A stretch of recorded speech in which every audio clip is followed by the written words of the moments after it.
You are listening to Real Men Feel with Andy Grant. Real Men Feel encourages men to allow and express all of their emotions. Despite what you may have been taught, all emotions do serve you. Real Men Feel is committed to engaging in discussions that most men aren't having, but all men can benefit from. All links mentioned in each episode are in the show notes found on the blog at realmenfeel.org. Now, let's get to it. Greetings, friends, and welcome to another edition of Real Men Feel. This is your host, Andy Grant.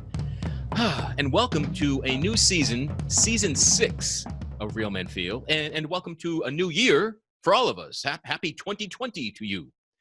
You know, next month is going to be the 4th anniversary of Real Men Feel, which boggles my mind. It was launched with such a, let's try this kind of a thing, and it initially was just going to be monthly, but quickly became bi-weekly, then weekly, and so on and so on. But, you know, when I enter Real Men into Google, you know, when you do a Google search, it shows you what the most common next word is. I see top searches such as Real Men Wear Pink, Real Men Don't Eat Quiche, Real Men Movie, Real Men Cry, Real Men Love Jesus, Real Men Love Cats. And when I searched for kind of memes about real men, I found a real man is honest. A real man takes care of his kids. A real man gives up his seat for a woman. A real man tells the truth instead of his best lie. A real man listens. A real man reads. A real man is well groomed. A real man is secure enough to have her stand in the limelight. A real man smiles. A real man is romantic. A real man minds his manners, so on and so on. You get the point. It seems that the phrase real men just gets used to promote any trait or action that someone wants to see more of.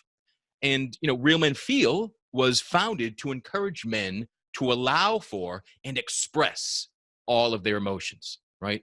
So I was doing the same thing. I'm like, oh, I'll use this phrase that gets used a lot to get across what I wish more men did. You know, I chose that title, Real Men Feel, because I thought it'd be cool if the stereotype of a real guy, a tough guy, a man's man, included feeling, right? Included a willingness to allow for all of your emotions. And I thought that title was kind of ironic and edgy at the same time. But, you know, what does real man even mean? Well, let's dig into that. So the dictionary says real is actually existing or happening, not imaginary. The second definition is not fake, false, or artificial. And third, important and deserving to be regarded or treated in a serious way. Now, a man, an adult human male, or a human being of either sex, a person. So this show could be called Not Fake People Feel. And that's pretty accurate. We have male and female fans, listeners, guests. I often say the secret truth behind this show is that we remind men that they are indeed human beings, people, person, right? So the problem with all the real talk is that it can imply that if you're not doing whatever follows the phrase real men, then you're not real. Then you are not a man. And, you know, that's how I felt seeing lots of different real men do this, that, or the other, or, you know, real men are lumberjacks, or real men, I don't know, whatever it is. It made me feel if I wasn't doing that or feeling that or acknowledging that, taking part in that activity, I somehow was less of a man. So as 2019 was coming to an end, I even had a couple guests say that this show's title kind of triggered them, and they didn't really like that real men part, and that just got me to thinking, and was I adding to what I had, you know, launched this to kind of fight or oppose in the beginning, and did I lose sight of this, and had I not thought of how triggering I saw when I saw real men this, that, or the other may be coming from people seeing real men feel the same way. And, you know, I never want anyone who identifies themselves as a man to feel that they are somehow less real or less of a man than anyone else. To me, authenticity is the key. If you are being you, you're a real man. If you are working on being more of you, if you're working on letting the masks and the bullshit of what you think a man is supposed to be, if you're willing to let that drop away, if you're willing to discover what a man is based on your experience, that's as real as it gets, right? You are a real man. If you consider yourself to be a man, whatever you do is therefore what a real man does, right? Real men eat quiche. Real men don't eat quiche. Real men bake quiche. Real men sell quiches. Real men love quiches. Real men hate quiches. Real men don't even know what the hell a quiche is, right? Who fucking cares, right?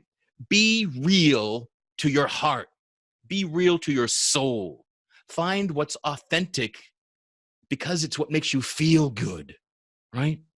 The whole point of the show is that as men, if we allow ourselves to feel, we will feel better.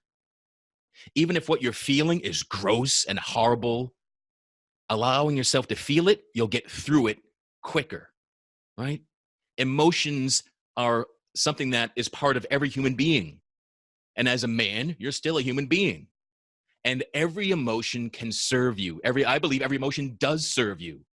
What gets you in trouble, and me in trouble, is when we don't want to feel what's ever showing up. When we start to stuff it, deny it, not allow it to be expressed, that's when the trouble starts.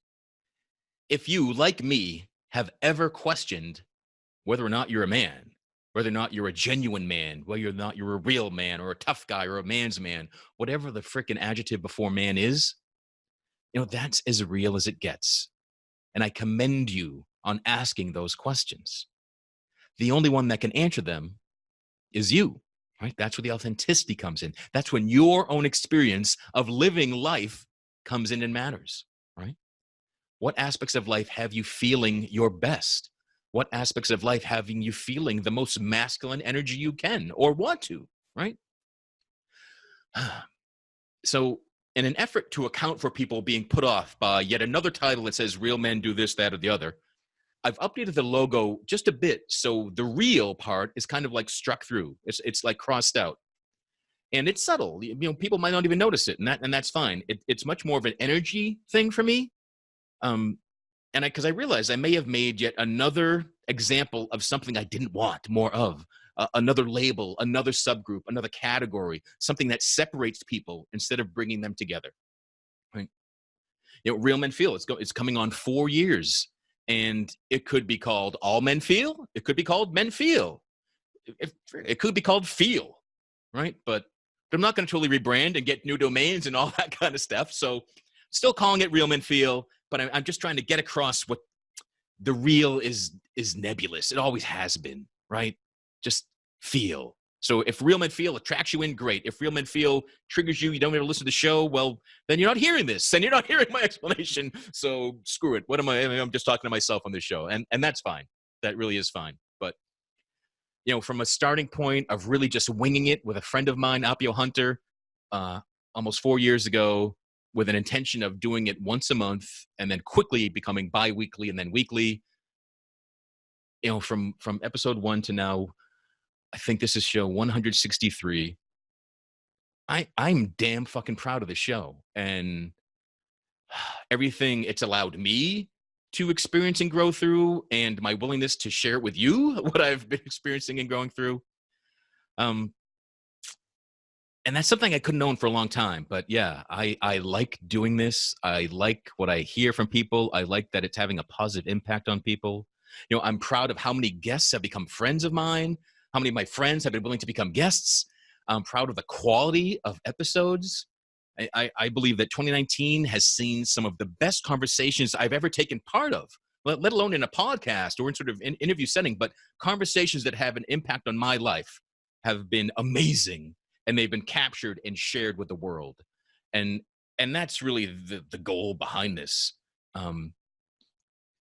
Real Men Feel is having the conversations that most men aren't having, but I believe all men can benefit from, right? And another thing I'm proud of is that in the final show of 2019, I said I was going to take a 2-week break. And I believe this is the first time I'm actually adhering to my intended break. Actually, I'm breaking it. I'm a little early. I'm releasing the show is during that 2-week window of break that I said, but it feels a hell of a lot better than the unintended break I had in 2019 in the summer, which became 3, maybe even 4 months long of doing nothing, of no shows and no explanation, no communication with you. So I pledge that is definitely a thing of the past. And I'm going to keep going. I hope you keep going. I hope you keep listening. And thank you for listening. Thank you for listening to this episode. Thank you for listening to any show you have in the past. I hope you got something from this. I hope you get something from every episode, right? It's done for me in a selfish way for me to get something out of the people I talk to, but it's also a way to serve. Like if I get something out of something, I know others will too. So that's probably the best way to put it. So please know that I appreciate you. Please know that I love you. If you ever want to reach out to me, realmenfeel@gmail.com. And until the next show, a more traditional show with an actual guest, be fucking great to yourself. Bye. Thank you for listening to Real Men Feel. Contact us at realmenfeel@gmail.com. Learn more about Andy Grant at theandygrant.com. Please subscribe to this podcast and leave a review on Apple Podcasts, Google Play, Spotify, TuneIn, or wherever you are discovering Real Men Feel.